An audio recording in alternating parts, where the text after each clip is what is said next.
magluluto ng lumi. So, nandiyan napakuluan ko na ang noodles at naihiwalay ko na doon.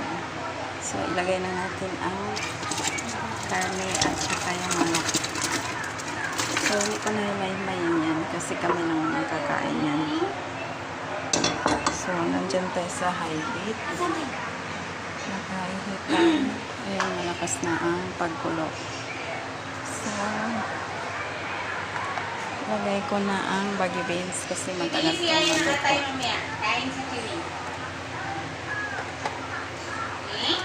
Tapos, mga few minutes, lagay na natin ang carrots.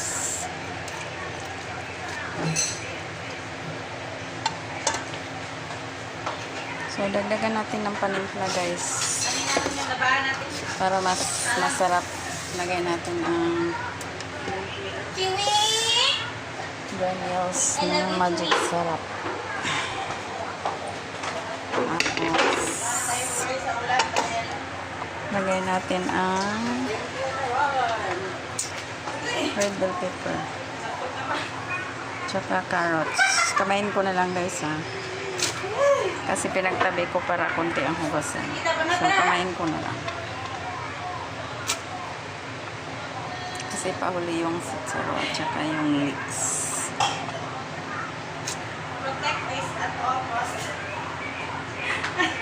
Actually, pwede ko nang isabay ang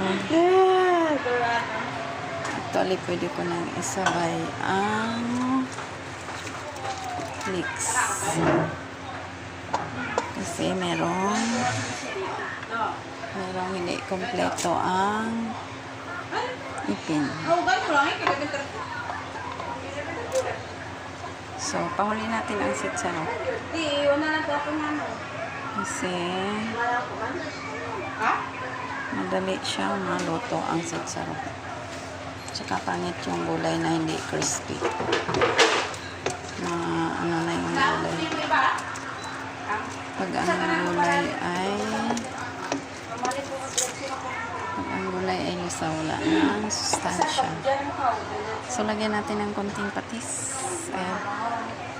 Patis. Ginagamit natin ang Lawrence patis.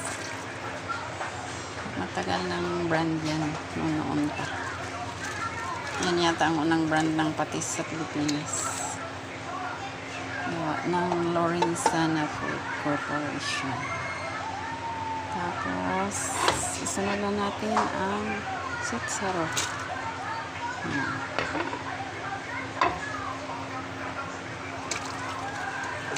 Mga few minutes, lagay na natin ang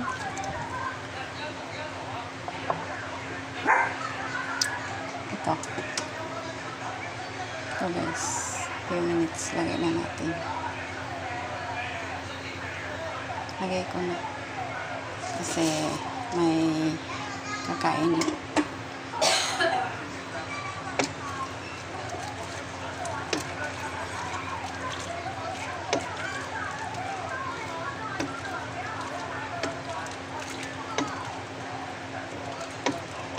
Ganyan lang kadali gumawa ng lumi, guys. Kailangan lang talaga may baboy at saka manok na pakuluan. Yung ibang tao gumagamit ng atay, pero kami kasi ayaw nila ng atay dito. So, wala tayong liver. Meron lang tayong kikiam, sausage, at saka fishball. So, lagay ko na lahat. Haluin na natin lahat.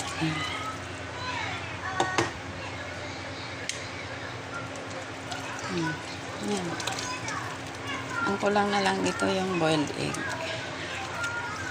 Pero dahil kumain sila ng sunny side up kanina, baka ayaw nila ng boiled egg kasi hindi naman maganda sa katawan ang sobrang daming itlog na sa isang araw.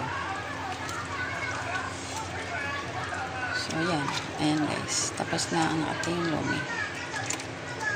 Yan. Pwede nang kainin. That's it, guys. Thank you so much for watching.